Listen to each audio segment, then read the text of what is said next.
Greetings again, friends. Boy, during all of the stuff that's going on, have you thought about going to the beach? Have you thought about getting away and just enjoying the ocean and the sand on the seashore and just relaxing? I mean, the beach is one of those places people like to go to get away and to just relax and enjoy themselves. Wouldn't you like to do that to get away after this coronavirus stuff is over and all the protests and stuff that just cloud our mind and maybe make you fear? Hopefully not, but you just want to really get away, not just be isolated. You want to get out and you want to go to the beach and you want to enjoy yourself. Well, of course you do if there's not a hurricane or something going on there, but you want to be relaxed and on the safe side. Now, in my series that I have done here, this is the third and as far as I know, final in the videos that I have posted here on safety in particular.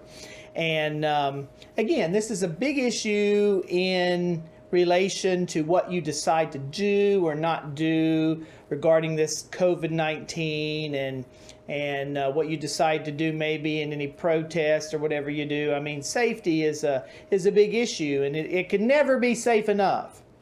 I mean, in everyone's opinion, and there always has to be some risk in what you do, or again, you never do anything. But you can be on the safe side, and sometimes people actually aren't on the safe side because they're not doing what they ought to do. They're not paying enough attention. You can pay too much attention and make it an idol, like I talked about last time, or you can pay not enough attention and not be on the safe side. So I was thinking about this again in 2011, and the blog that I wrote this time was on 9/6/2011, and it's called On the Safe Side. Are you shaken up yet? See that last blog entry I wrote, and of course on my website I have 236 plus blogs, and thinking about another one I'm going to write here soon. Stay tuned for that. But this blog was written on 9/6/2011, and I was writing blogs, and I just said, are you shaken up yet? Perhaps the recent devastation from Hurricane Irene, remember that one, was enough, or all that flooding since? For that matter, there is a lot more flooding with the remnants of Lee, yet another tropical system working up the East Coast as I write, and even more tornadoes being reported. Thinking back to the response of what many decided to do as Irene was approaching, I couldn't help but think of being on the safe side. Did you know that at least 40 people are said to have lost their lives from Hurricane Irene? While the storm turned out to not be as windy as feared, it certainly did do billions of dollars worth of damage from North Carolina all the way up through the Northeast. More property and even more souls would have been lost, though, if many were not living on the safe side by boarding up houses and buildings, preparing as they could for flooding and even evacuating areas directly impacted. New York City shut down its constantly running subway system, except for the coronavirus, and even Atlantic City patrons weren't gambling on what that hurricane could do. Some people in this hurricane's way still defied the authorities and evacuation orders, but more did seem to listen this time and decided to heed the warnings and be on the safe side. I want to stop here for just a minute. Now, friend, I've had a concern, and I wrote about this in an article I'll post here soon again too, that was from a blog I had written. And I'm concerned about this coronavirus. It's been bad, and any life lost is horrible, and it should have never happened the way it did, and people tried to hide information and how contagious it was and keeping it isolated and confined initially.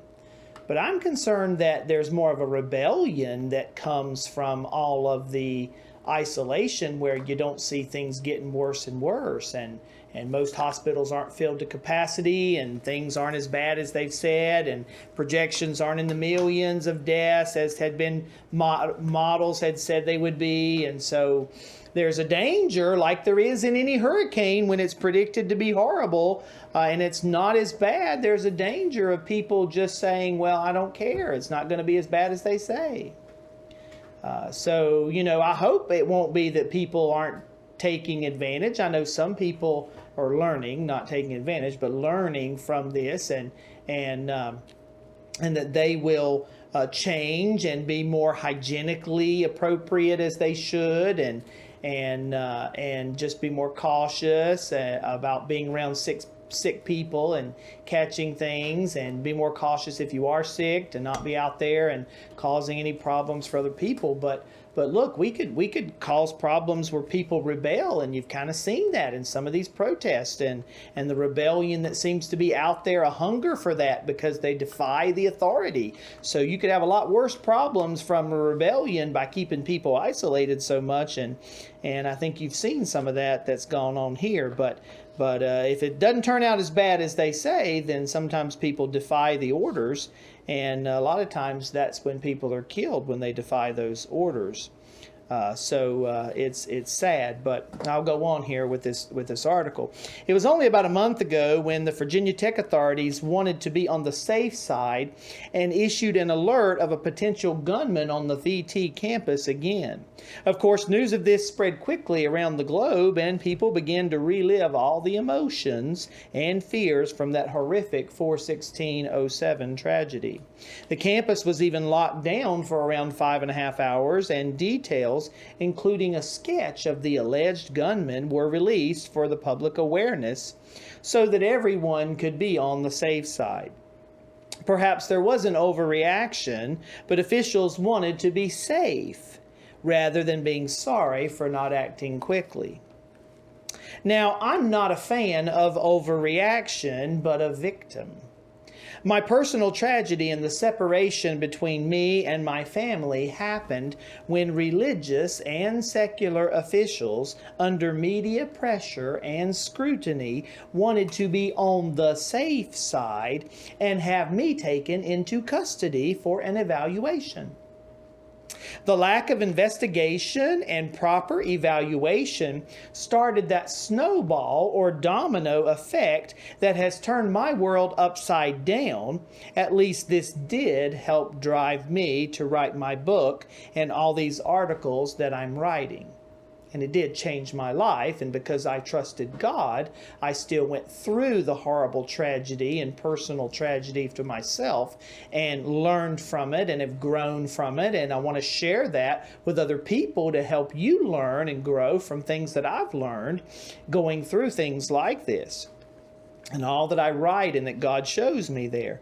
But I said being on the safe side does not mean that we stop paying attention to all that is happening in the area where things are deemed unsafe. It actually should mean that we pay even closer attention so that we can remain safe from harm.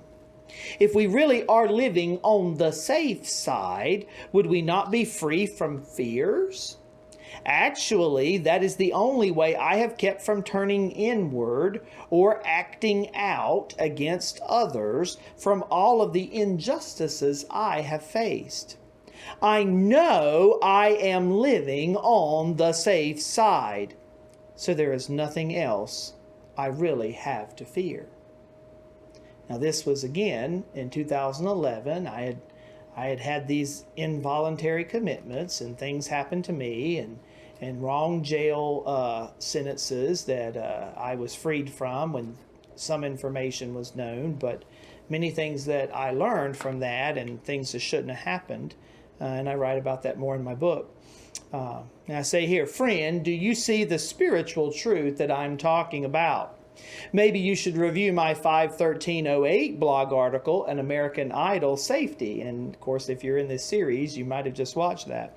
Or perhaps one written earlier this year, The Right to Safety. And if you're paying attention to this series, that was the first one in the 3 ones that I have done here in this series on safety. Maybe you would understand if you thought more about the number one lesson I talk about that needs to be learned from the VT tragedy and what will really help you more than anything else in life. And that is, of course, to trust God, to fear God above all. And that's the number one lesson, and I talk about that in the book. Maybe you will come to live on the safe side. What is it that will help us when everything around us is in turmoil? Maybe you've asked yourself that question. If you're paying attention to the news, maybe you certainly have asked that question. Who is it that we can depend on when all else forsake and fail us? Fearing the Creator God will keep you safe. In fact, there is no side but this where you really can be safe. Can we depend on any person or human government to keep us safe? Well, thankfully, we live in the United States, or I do. Maybe you're not in the United States. Hopefully, you're in a place where you can be safe. But government can't keep you safe from everything that can happen to you. Can we depend on that, as I said here? No. Do humans control nature? That's why they're called acts of God.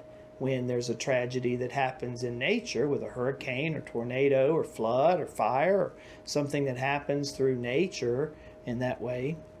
Can we make the wind blow and control how it does blow, or make the rain start when we need it to, or stop it when we have enough? Do we have the power to keep the heavens from shaking or the earth from quaking? I trust you will learn from this and understand more and more. Technology may help you be safe and communicate with others, but it cannot save you. Young people, you need to know that. Technology is wonderful, but it can't save you. People will often let you down because we are all fallen, and living in a fallen creation will certainly impact you, and it does impact all of us with disease and death in this fallen world that we live in. Where must we all turn for safety in the calm and in the storm? Jesus Christ is the only safe side.